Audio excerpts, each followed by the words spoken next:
తులవారికి చూసుకున్నట్లయితే 3వ స్థానంలో కుజుడు, 6వ స్థానంలో శని, భాగ్యంలో గురువు. ఈ పాపగ్రహ సంబంధాలు పంచమంలో రాహు ఉన్నందుకు ప్రధానంగా మీరు ఎటువంటి విషయాల పట్ల జాగ్రత్త వహించాలి, ఏ దేవత ఆరాధన చేసుకోవాలి, ఇది ఒక 45 డేస్ ఉంటుంది. కాకపోతే దేశకాల పరిస్థితులు బట్టి సంవత్సరంన్నర ఉంటుంది ఈ కాంబినేషన్ వచ్చే రిజల్ట్స్. ఈ యొక్క విషయాలు చెప్తుంది నేనైనప్పటికీ కూడా చెప్పిస్తుంది సాక్షాత్ లలిత అమ్మవారిగా భావిస్తూ, ప్రధానంగా ఇక్కడ 3, 6 స్థానాల్లో పాపగ్రహాలు ఉండడం చాలా మంచిది. ఎందుకంటే పరాక్రమాన్ని, ధైర్యాన్ని, తెగింపుని, ఎలాగైనా సరే పోరాడి నేను గెలవాలి అనేటువంటి లక్షణాలని ఇస్తూ ఉంటుంది. కాకపోతే పాపగ్రహాలు ఉండడం వేరు, పాపగ్రహాలు పరస్పరం వీక్షించుకోవడం వేరు. ఈ రకంగా వీక్షణ ఉన్నప్పుడు అక్కడ అనవసరమైనటువంటి గొడవలు, అనవసరంగా ఇన్వాల్వ్ అవ్వడం వల్ల అది మనం అయ్యో ఎందుకు ఇన్వాల్వ్ అయ్యాను, అనవసరంగా ఈ గొడవలోకి ఇన్వాల్వ్ అయ్యానే అనేటువంటి ఫలితాలు జరుగుతుంటాయి. కాబట్టి వీలైనంత మట్టుకు ఇంకా తప్పదు, అవతలవాడు వచ్చి మనం గొడవ పెడుతున్నాడు అన్నప్పుడు వేరే, కానీ మీ అంతటి మీరుగా మాత్రం ఎటువంటి అగ్రిమెంట్స్లోకి, గొడవల్లోకి, మధ్యవర్తిత్వంగా వెళ్ళేటువంటి వాటిలోకి, శత్రుత్వాలు, ఎందుకంటే ఇప్పుడు ఎప్పుడైనా సరే శని మీద కుజుడు దృష్టి ఉన్నప్పుడు ఏమవుతుంటుందంటే అనవసరం గొడవల్లోకి వెళ్ళడం వల్ల ఆ కేసులని, గొడవలని, ఇవి అనవసరంగా ఎంటర్ అవ్వాల్సి వస్తుంటుంది. కాబట్టి వాటికి ఖచ్చితంగా దూరంగా ఉండండి. అయితే పంచమ రాహువు మాత్రం రాజకీయ నాయకులకి చాలా చక్కటి ఫలితాలు ఇస్తాడు. ఇక్కడ రాజకీయంగా కలిసి రావడానికి, సినిమా ఫీల్డ్లో ఉండేటువంటి వారికి సినిమా ఫీల్డ్లో బాగా కలిసి రావడానికి బాగుంటుంది. అదేవిధంగా ఈ గొడవల్లో కారణంగా 9లో ఎప్పుడైతే గురువు ఉంటున్నాడో ఇది కాస్త మీకు చూడండి, ఒక్కోసారి మనం గురువులతోని, తండ్రితోని ఒక్కొక్కసారి తెలియకుండా కొన్ని అలుగుతుంటాం, లేకపోతే కొన్ని వారు నేను చెప్పింది నాకు ఇవ్వట్లేదనో, నేను అడిగింది ఇవ్వట్లేదో, నేను చెప్పింది చేయట్లేదనో, ఇటువంటివి కొంచెం వస్తూ ఉంటాయి. హయ్యర్ ఎడ్యుకేషన్ని కూడా 9వ స్థానంలో చూస్తాం కాబట్టి, లేదా దేవతా సంబంధించినవి, లేనట్లయితే కొన్నిసార్లు చూడండి ఉపనయన సంబంధించినవి, మంత్ర సాధనలు, ఇవన్నీ పంచమ భాగ్యస్థానాల్లో చూస్తూ ఉంటాం. కాబట్టి పంచమంలో రాహు ఉన్నందుకు మీరు చేయాల్సిన సాధన మాత్రం దుర్గా చండీ సాధనలు చేయడం అనేటువంటిది చాలా మంచిది. లాంగ్ జర్నీస్ వెళ్ళేటప్పుడు ముఖ్యంగా బంగారము, ఏదైనా ప్రాపర్టీస్, లేకపోతే ఏదైనా మనీ కానీ మీరు లాంగ్ జర్నీస్ వెళ్ళేటప్పుడు ట్రావెల్లో వాటిని క్యారీ చేసుకుని వెళ్ళేటప్పుడు కాస్త జాగ్రత్తగా ఉండండి, గుర్తుపెట్టుకోండి. అయితే లాభస్థానంలో ఉండే కేతు మంచివాడే. మీరు అనుక్షణము కూడా ఓం దుమ్ దుర్గాయ నమః, గోవులకి కాస్త క్యారెట్స్, బెల్లము, అది కూడా 4 ఉండలుగా చేసిన బెల్లము, మరియు అరటికాయలు తినిపించండి. నవగ్రహాల్లో కూడా కుజ, శని, రాహు, గురుగ్రహాల దగ్గర దీపారాధన చేయండి. ఎటువంటి ఇబ్బంది లేకుండా అమ్మవారు మిమ్మల్ని కాపాడుతుంది. ప్రపంచవ్యాప్తంగా ఈ యొక్క గురువు మిథునంలో వక్రించి ఉండడం వల్ల, గురు రాశుల్లో శని, కుజులు ఉండడం వల్ల, శని యొక్క రాశిలో రాహు ఉండడం వల్ల ఎటువంటి ఫలితాలు మనం చూస్తాం ప్రపంచవ్యాప్తంగా. అంటే ఇది దేశగోచారానికి సంబంధించినవి, అంతేగాని మనం ఇది ఇండివిజువల్కి సంబంధించింది కాదు. ఇక్కడ ఏంటంటే ఒకటి హెచ్ఐవి అంటూ ఉంటారు, కొంచెం హెచ్ఐవి కేసెస్ పెరుగుతాయి. ఎందుకంటే ఇక్కడ మిథునము అంటే మైథునము స్త్రీ పురుషుల యొక్క దాని యొక్క సింబల్ ఉంటుంది మిథునానికి. దాని మీద ఎప్పుడైతే గురువు వచ్చి వక్రించున్నాడో, అంటే కొంత వక్ర సంబంధంగా ఉండేటువంటి కొన్ని విషయాలు జరగడం వల్ల, అంటే చూడండి ఒక్కోసారి కొంతమంది వాళ్ళ కోరికలు తీర్చుకోవడానికి తగిన సేఫ్టీ తీసుకోకుండా చేస్తారు, దానివల్ల వచ్చే ఇబ్బందులు వస్తాయి. Point number 1.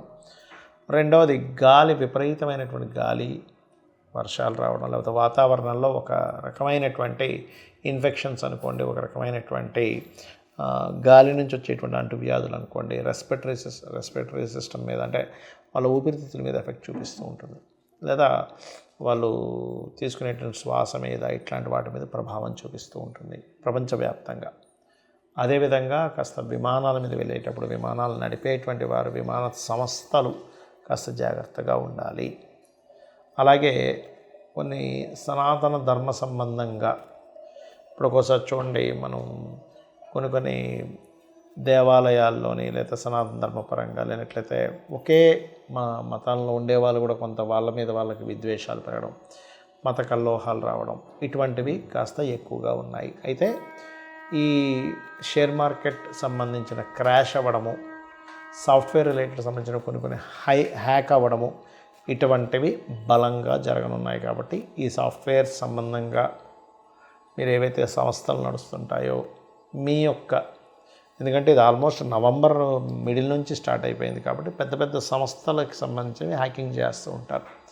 ఇటువంటి విషయాల పట్ల కాస్త జాగ్రత్తగా ఉండాలి. మరియు ఇక్కడ ఎవరైనా సరదాగా ఏదైనా మాట అన్నా కూడా అది సీరియస్గా మిస్కమ్యూనికేషన్ అవుతూ ఉంటుంది. ఎందుకంటే కమ్యూనికేషన్ హౌస్ అనేది మనం 3వ స్థానంలో చూస్తాం.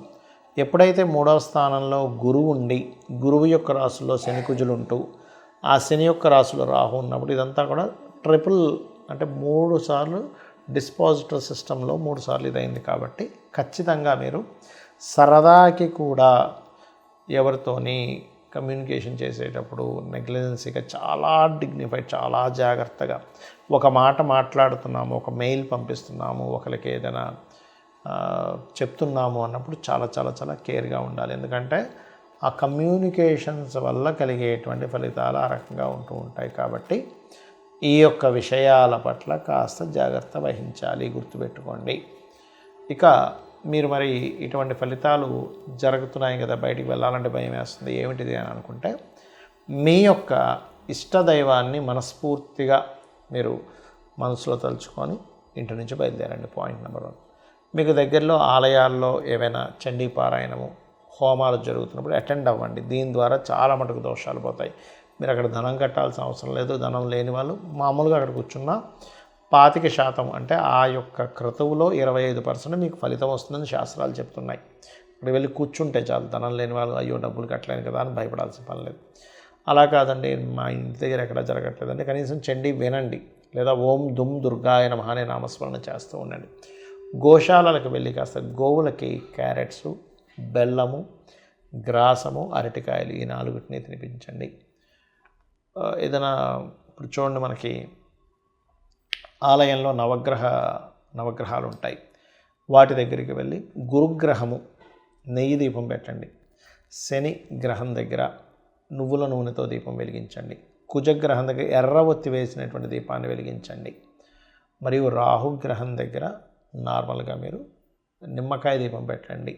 దీనివల్ల ఏమవుతుందంటే మీకు జన్మజాతకంలో ఏదైతే గ్రహస్థితి, ఇక్కడ ఒక ముఖ్యమైన విషయం ఏంటంటే మీకు నేను ఇప్పటివరకు ఏవైతే మీ యొక్క రాశిని బట్టి మీ లగ్నాన్ని బట్టి ఏదైతే జాగ్రత్తలు చెప్పానో ఆ పర్టికులర్ హౌజెస్ కనుక బాగుంటే ఈ గోచార ఫలితం పెద్ద ఎఫెక్ట్ ఇవ్వదు, గుర్తుపెట్టుకోండి.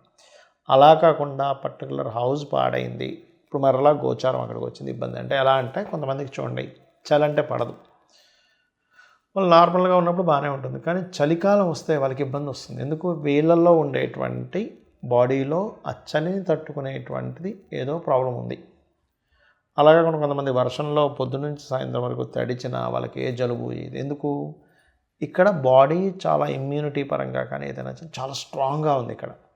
అంటే ఇక్కడ మనం అర్థం చేసుకోవాల్సిన మన జన్మజాతకంలో ఆ భావం కనుక స్ట్రాంగ్గా ఉంటే గోచారంలో ఎటువంటి కాంబినేషన్స్ వచ్చినా ఏమీ కాదు.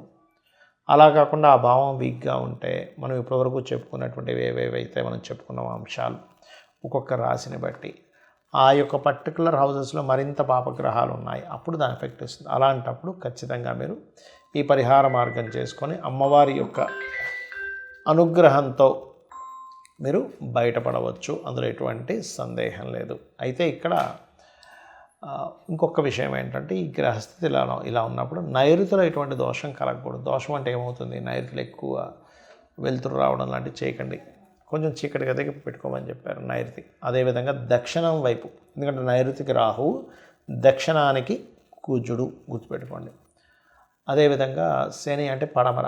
ఈ 3 ప్రధానంగా జాగ్రత్త వహించాలి. అంటే నైరుతి ఎక్కువ ఓపెన్ అవ్వకూడదు, పడమర ఎక్కువ ఓపెన్ అవ్వకూడదు, దక్షిణం ఎక్కువ ఓపెన్ అవ్వకూడదు. ఎప్పుడైనా సరే మనకి జాతక చక్రంలో ఉండేటువంటి దశలు, గోచారంలో ఉండేటువంటి గ్రహాలు ఇవి కనెక్ట్ అవుతున్నప్పుడు మనం గనక ఇంట్లో ఇటువంటి తప్పిదాలు కనుక చేస్తున్నట్లయితే, అంటే దక్షిణము, నైరుతి, పడమర ఈ యొక్క దోషాలు కలుగుతున్నప్పుడు అందులో ప్రధానంగా రాహువు కుజుడు శని ఈ ఫలితాలు ఇస్తున్నాడు కాబట్టి మరింత జాగ్రత్తగా ఉండండి. పొరపాటును కూడా ఈశాన్యం ఎక్కడైతే మీకు ఇంట్లో ఈశాన్యం ఉంటుందో అక్కడ క్లోజ్ చేయకండి.